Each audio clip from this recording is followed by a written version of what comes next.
In a quiet village, there was a food seller named Ada, a woman shrouded in mystery. Every morning, just before sunrise, she would appear in the bustling market carrying large pots filled with food.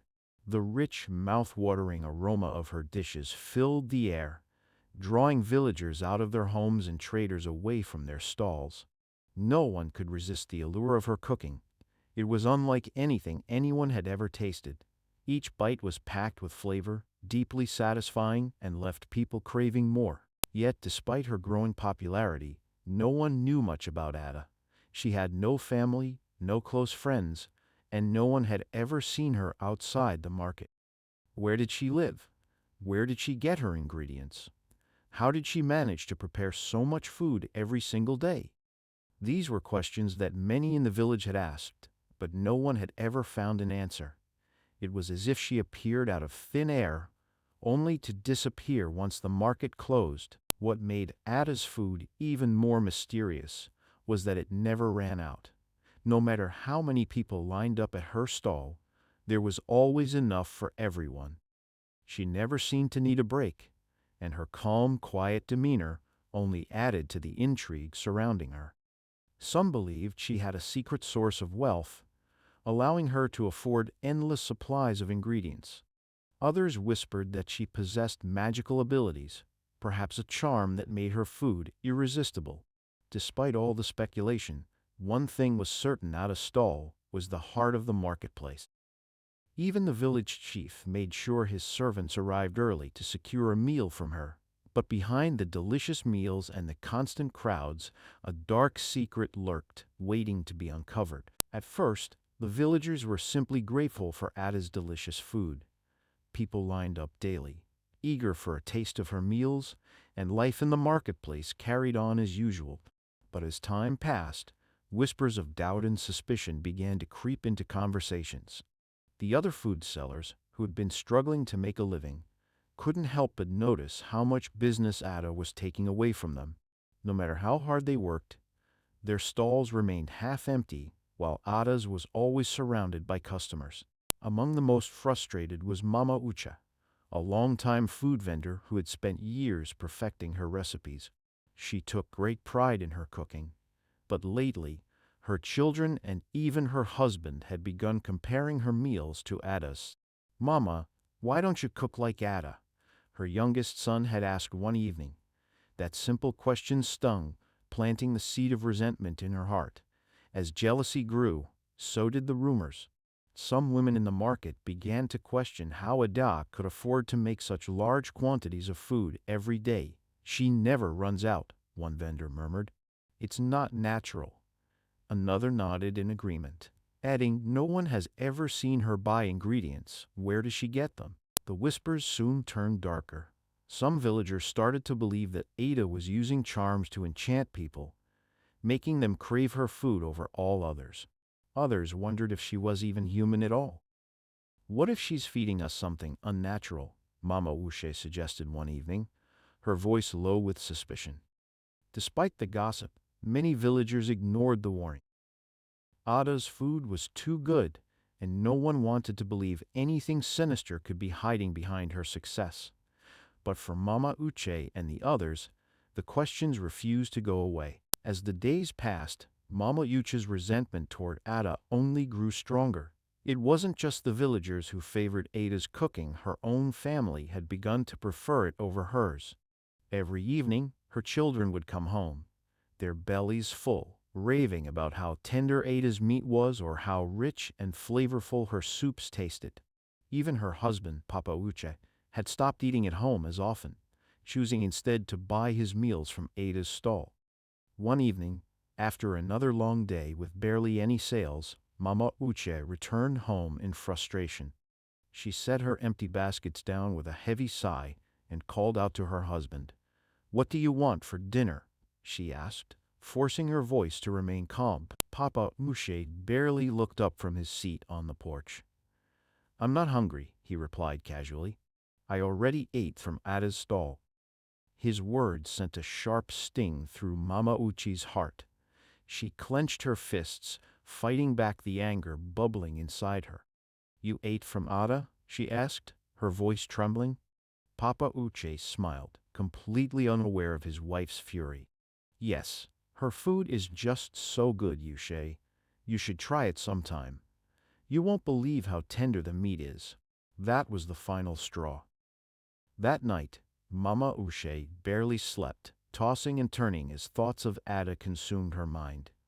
By morning, she had made up her mind something had to be done. When she arrived at the market, her eyes immediately locked onto Ada's stall. As always, a long line had already formed. But what enraged her most was the sight of her own husband, standing among the customers, waiting patiently for his meal. Fueled by jealousy and frustration, Mama Yuchi stormed toward Ada's stall, pushing past the crowd. "Ada!" she shouted, her voice cutting through the marketplace chatter. The market fell silent. Ada looked up, her expression calm. "Yes, Mama Uchi?" Mama Uche took another step forward, her anger boiling over. "You need to stop selling food to my family." That night, Mama Uche couldn't shake the anger and suspicion growing inside her. No matter how much she tried to push the thoughts away, one question haunted her: what was Ada's secret?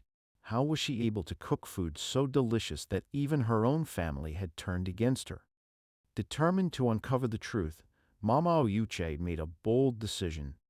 Instead of going home after the market closed, she hid behind a cluster of bushes near Ada's stall, waiting for her to leave. The night was cold, and the market was eerily quiet as the last vendors packed up and went home. But Mama Uche remained hidden, her heart pounding in anticipation. After what felt like an eternity, Ada finally finished packing. With a large basket in hand, she walked away from the market, heading down a narrow, unfamiliar path. Mama Uche followed cautiously, making sure to stay in the shadows. The further they walked, the darker and quieter it became. The village lights disappeared behind them, and soon, only the moon illuminated the dirt path. After several minutes, Ada stopped at a small clearing surrounded by thick trees. There, she set her basket down next to a fire pit. Mama Uche crouched lower, her breath shallow as she watched. Then, to her horror, she saw Ada kneel and strike the ground with her hand. The earth beneath them shifted. Mama Uche's eyes widened in shock as a hidden trapdoor slowly creaked open, and from beneath the soil, a lifeless body emerged. A strangled gasp escaped her lips before she could stop it, but it was too late. Ada's head snapped up, her piercing eyes locking onto Mama Yucha's hiding spot. With a chilling whisper, she murmured something under her breath. Suddenly, Mama Uche felt an invisible force wash over her. A strange sensation crawled up her spine, and before she could scream, everything went silent. She could no longer hear. She could no longer speak. Mama Uche stumbled backward, her heart hammering in her chest. Panic surged through her as she clutched at her throat, trying to speak, to scream, but no sound came out. Her ears strained for any noise, the rustling of leaves, the crackling fire, even her own breath, but there was nothing. The world had gone completely silent. Across from her, Ada stood calm, watching with an eerie stillness. "You should have stayed away," she said, though Mamushi could no longer hear her. There was no malice in her tone, no anger, only certainty, as if she had been expecting this all along. Mama Uche shook her head wildly, her body trembling with fear. She turned, desperate to run, but her legs felt weak beneath her. Every instinct screamed at her to flee, but she was frozen, trapped in her own horror. Ada turned her attention back to the lifeless body, kneeling beside it with practiced ease. In the flickering firelight, Mama Uche could see her working methodically, as if this was nothing more than another routine night for her.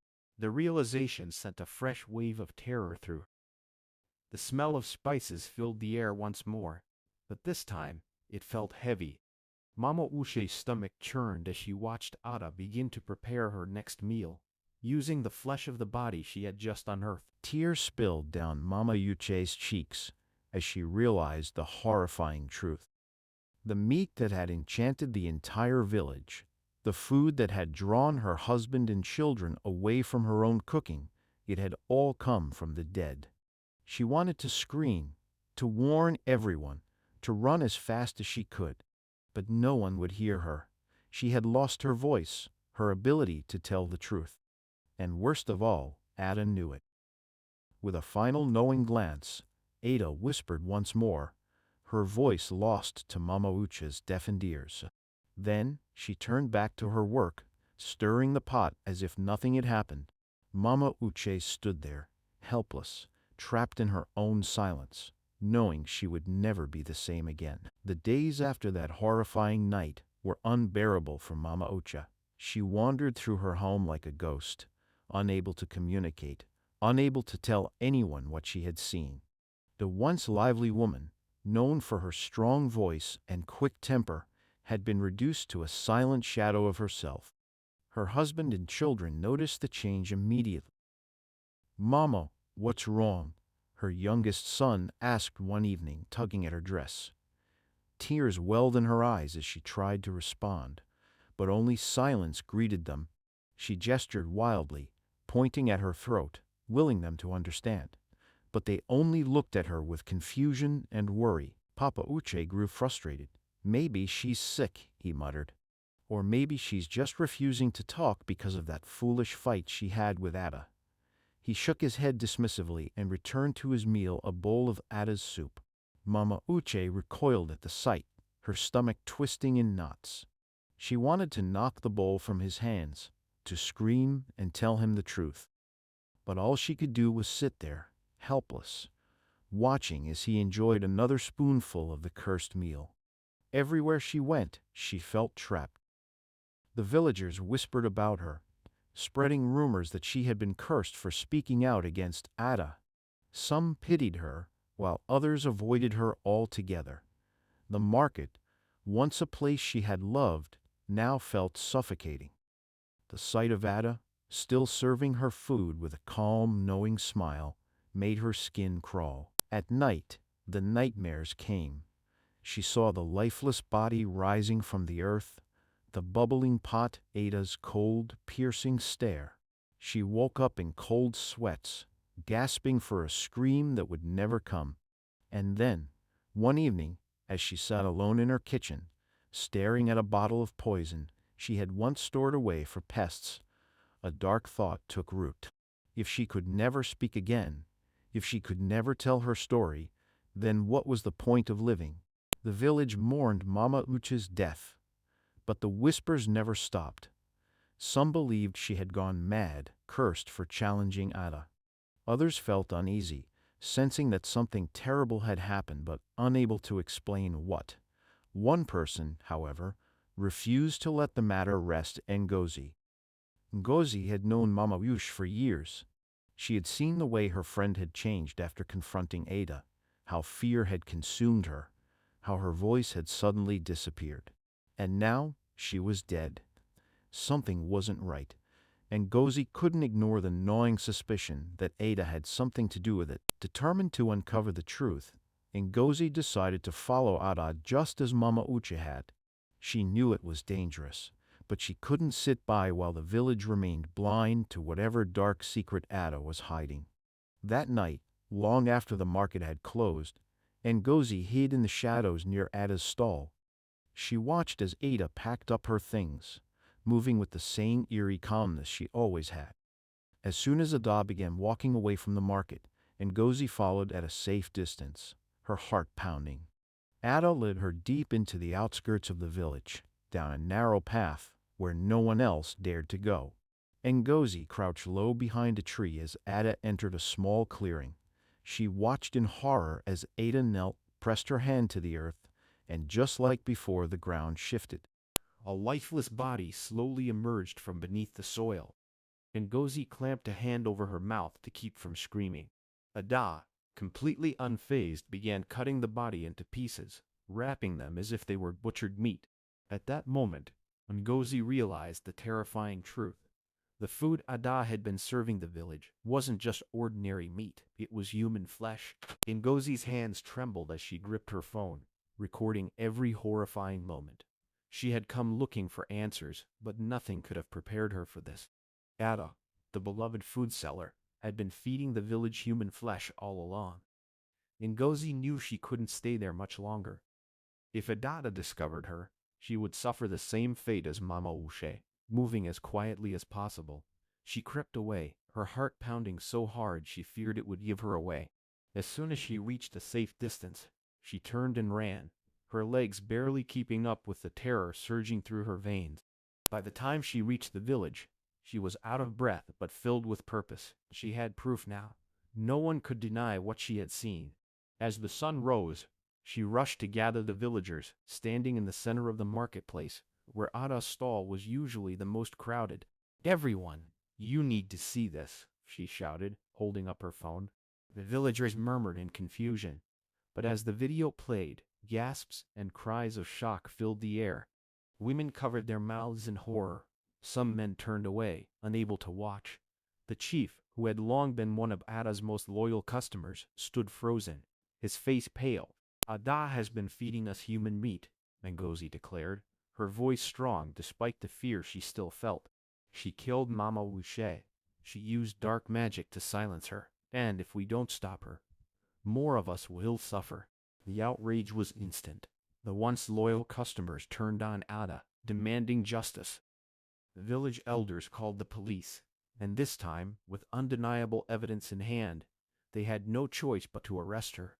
As the officers led Ada away in handcuffs, she remained eerily calm, her lips curling into a small, knowing smile. But Ngozi didn't care. Justice had finally been served. The village was safe again. With Ada arrested and locked away, the village finally breathed a sigh of relief.